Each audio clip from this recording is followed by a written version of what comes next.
사랑하는 은혜와 진리 장로교 교우 여러분, 어젯밤도 평안하셨습니까? 오늘도 하나님의 말씀을 깊이 알아감으로 우리의 삶에 의의 열매가 가득한 하루 되시기를 주님의 이름으로 축원합니다. 오늘 새벽에 만나 본문은 야고보서 4장입니다. 야고보서 4장 1절로 17절을 제가 읽어드리겠습니다. 너희 중에 싸움이 어디로부터, 다툼이 어디로부터 나느냐? 너희 지체 중에서 싸우는 정욕으로부터 나는 것이 아니냐? 너희는 욕심을 내어도 얻지 못하여 살인하며 시기하여도 능히 취하지 못함으로 다투고 싸우는도다. 너희가 얻지 못함은 구하지 아니하기 때문이요 구하여도 받지 못함은 정욕으로 쓰려고 잘못 구하기 때문이라. 가늠한 여인들아, 세상과 벗된 것이 하나님과 원수됨을 알지 못하느냐? 그런즉 누구든지 세상과 벗이 되고자 하는 자는 스스로 하나님과 원수되는 것이니라. 너희는 하나님이 우리 속에 거하게 하신 성령이 시기하기까지 사모한다 하신 말씀을 헛된 줄로 생각하느냐? 그러나 더욱 큰 은혜를 주시나니 그러므로 일렀으되 하나님이 교만한 자를 물리치시고 겸손한 자에게 은혜를 주신다 하였느니라. 그런즉 너희는 하나님께 복종할지어다. 마귀를 대적하라. 그리하면 너희를 피하리라. 하나님을 가까이 하라. 그리하면 너희를 가까이 하시리라. 죄인들아, 손을 깨끗이 하라. 두 마음을 품은 자들아, 마음을 성결하게 하라. 슬퍼하며 애통하며 울지어다. 너희 웃음을 애통으로, 너희 즐거움을 근심으로 바꿀지어다. 주 앞에서 낮추라. 그리하면 주께서 너희를 높이시리라. 형제들아, 서로 비방하지 말라. 형제를 비방하는 자나 형제를 판단하는 자는 곧 율법을 비방하고 율법을 판단하는 것이라. 내가 만일 율법을 판단하면 율법의 준행자가 아니요 재판관이로다. 입법자와 재판관은 오직 한 분이시니 능히 구원하기도 하시며 멸하기도 하시느니라. 너는 누구이기에 이웃을 판단하느냐? 들으라. 너희 중에 말하기를 오늘이나 내일이나 우리가 어떤 도시에 가서 거기서 1년을 머물며 장사하여 이익을 보리라 하는 자들아, 내일 일을 너희가 알지 못하는도다. 너희 생명이 무엇이냐? 너희는 잠깐 보이다가 없어지는 안개니라. 너희가 도리어 말하기를 주의 뜻이면 우리가 살기도 하고 이것이나 저것을 하리라 할 것이거늘, 이제도 너희가 허탄한 자랑을 하니 그러한 자랑은 다 악한 것이라. 그러므로 사람이 선을 행할 줄 알고도 행하지 아니하면 죄니라. 오늘 본문인 야고보서 4장에는 성도들 사이의 다툼에 대한 문제와 비방의 문제, 그리고 허탄한 자랑의 모습, 이렇게 세 가지 종류에 대한 내용을 다루고 있습니다. 먼저 1절로 10절에서 야고보 사도는 성도들 사이의 싸움과 다툼에 대한 문제를 이야기합니다. 1절을 보면 야고보 사도는 너희 중에 싸움이 어디로부터, 다툼이 어디로부터 나느냐 하고 말하는데, 이 말은 초대교회 공동체 안에서도 교인들 사이에 싸움과 다툼이 있었다는 것을 보여주는 것이라 할 수 있습니다. 사실 이런 내용은 우리를 당혹하게 합니다. 교회 안에서 교인들끼리 싸움과 다툼이 일어나면 누구나 그것을 좋지 않게 보기 때문입니다. 그런데 어떻게 교회의 원형이라고 할 수 있는 초대교회에서 그런 일이 일어날 수 있는 건지 상상이 가지 않습니다. 하지만 어떻게 보면 이것은 지극히 당연한 일입니다. 다시 말하면 인간이 모인 곳은 그 어디든 문제와 다툼이 반드시 있을 수 있다는 것입니다. 왜 그럴까요? 인간은 시대를 막론하고 누구든 죄성의 지배를 받는 존재들이기 때문입니다. 1절 하반절을 보면 야고보 사도는 교회 공동체 안에서 지체들끼리 싸움과 다툼이 일어나는 이유에 대해서 너희 지체 중에서 싸우는 정욕으로부터 나는 것이 아니냐 하고 말합니다.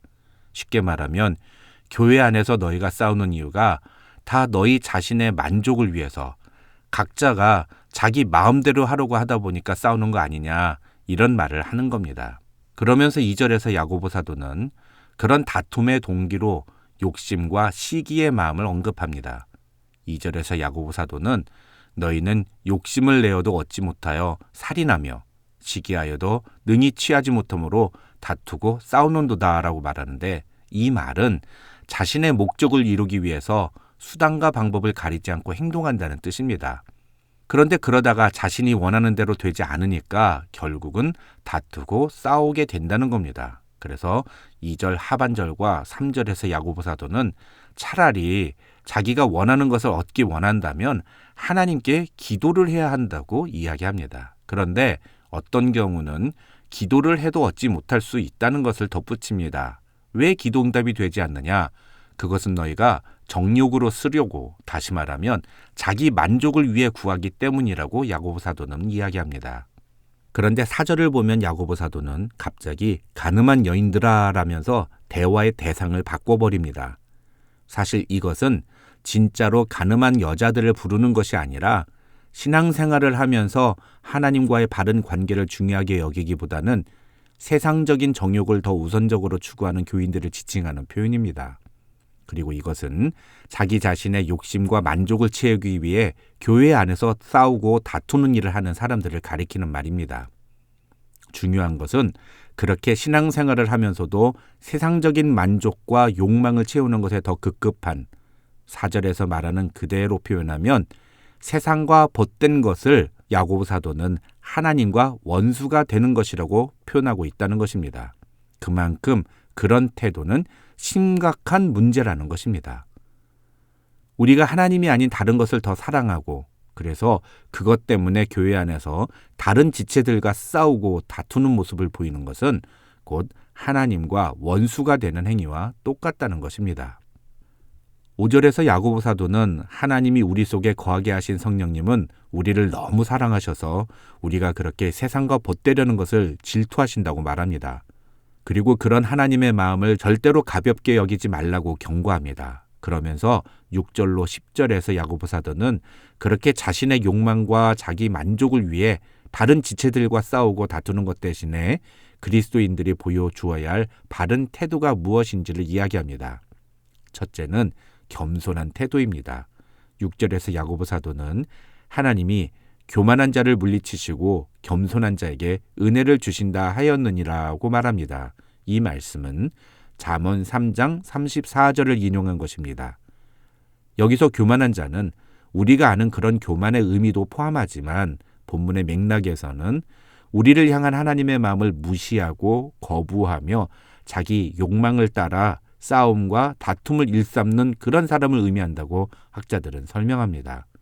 그러니까 이 6절이 의미하는 것은 하나님의 뜻을 따라 자신의 욕망과 욕구를 절제하고 하나님을 사랑하는 마음으로 나아가는 사람에게 하나님은 은혜를 주신다, 이런 뜻입니다. 그래서 7절에서 야고보 사도는 그런즉 너희는 하나님께 순복할지어다 라고 말합니다. 여기서 그런즉에 해당되는 헬라어 운이라는 단어는 6절과 7절이 서로 연결되는 내용임을 보여주는 단어입니다. 다시 말하면 교만을 물리치고 겸손한 태도로 하나님의 은혜를 경험하려면 하나님께 순복하고 마귀를 대적해야 한다, 이런 뜻입니다. 그 다음 8절에서 야고보 사도는 하나님을 가까이 하고 손을 깨끗이 하라, 마음을 성결하게 하라고 권면합니다. 구약시대 제사장들이 하나님께 나아가기 위해서는 두 가지 행동을 먼저 해야 하는데 하나는 손을 씻는 것이고 다른 하나는 자신을 성결하게 하는 것입니다. 그래서 학자들은 이 8절과 9절을 가리켜서 회개의 태도를 보이라는 뜻이라고 설명합니다. 비슷한 의미와 행동을 뜻하는 세 개의 동사를 연이어 말함으로써 야고보 사도는 철저하고 즉각적인 회개를 권면하고 있다고 학자들은 설명합니다. 9절에서 갑자기 슬퍼하며 애통하며 울지어다 라고 말하는 이유도 바로 그 때문이라는 것입니다. 그런데 10절에서 야고보 사도는 다시 한번 6절에서 이야기한 겸손에 대해 언급합니다. 이것은 6절부터 10절까지의 내용이 겸손을 앞뒤에 두고 가운데에 순종과 회개라는 두 개의 주제가 끼어 있는 형태라고 볼 수 있다는 것입니다. 다시 말하면 이 6절로 10절에서 야고보 사도가 이야기하고 싶은 것은 진정한 겸손이란 하나님의 뜻에 순복하는 자세와 자신의 죄를 철저히 회개하는 자세, 이 두 가지를 포함하는 것이라고 말하고 있다는 것입니다.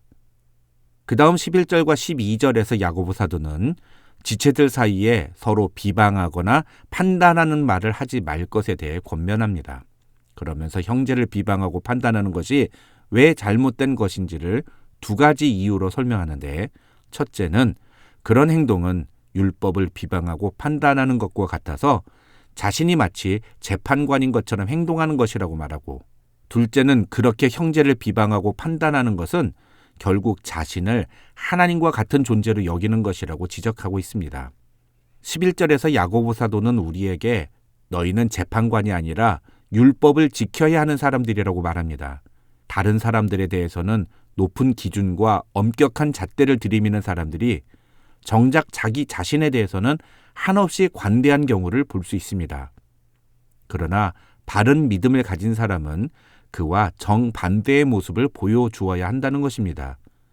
다시 말해서 다른 사람에게는 관대한 마음과 너그러운 태도를 보이나 자기 자신에 대해서는 엄격하고 단호한 태도를 취해야 한다는 것입니다. 그렇게 되면 우리는 다른 형제를 비방하거나 판단하기보다는 어떤 상황에서든지 자기 자신을 먼저 돌아보고 반성하는 태도를 갖게 될 것입니다. 마지막으로 13절로 16절에서 야고보 사도는 허탄한 자랑을 하지 말라고 권면합니다. 이 자랑은 결국 1절에서 제시한 다툼과 싸움의 또 다른 동기이기도 합니다. 다시 말하면 사람들이 교회에 와서 자기 자랑을 하고 싶은데 다른 사람들이 그런 자신을 인정해 주기보다는 판단하고 비난하니까 그게 화가 나서 자기도 다른 사람들에 대해서 비난하고 판단하는 말을 하게 되고, 그러다 보니까 자연스럽게 서로 싸우고 다투는 일이 교회 안에 벌어지게 된 것입니다. 그게 초대교회 안에서도 일어났다는 것입니다. 17절에서 야고보 사도는 이러므로 사람이 선을 행할 줄 알고도 행하지 아니하면 죄니라고 말합니다. 여기서 이러므로라는 말은 아까 7절에서 이야기한 그런즉과 같은 단어인데, 이 17절은 1절로 16절에서 이야기한 모든 내용의 결론과도 같다, 이렇게 말할 수 있습니다. 다시 말하면 믿음이 있는 사람은 하나님이 기뻐하시는 뜻대로 살아야 하는데 그것을 알면서도 하지 않으면 그건 죄를 짓는 것이라는 뜻입니다. 무언가 잘못된 행동을 하는 것도 죄지만 무언가 해야 할 것을 하지 않는 것도 죄라는 것입니다. 오늘 말씀을 통해 우리 자신을 돌아봅시다. 과연 우리는 교회 안에서 어떤 모습으로 살아가고 있습니까? 에베소서에서 바울은 우리에게 서로 연결되고 결합되어 그리스도의 몸된 교회를 세워가라고 말했습니다. 그것이 교회의 참된 모습이라고 했습니다. 선을 행할 줄 알고도 행하지 아니하면 죄니라는 이 17절의 말씀을 기억해야 할 이유가 바로 그것입니다. 우리 은혜와 진리 장로교회에 속한 모든 교우들은 주님이 우리에게 가르치신 대로 순종함으로 믿음대로 살아가는 귀한 성도들이 되시기를 주님의 이름으로 축원합니다.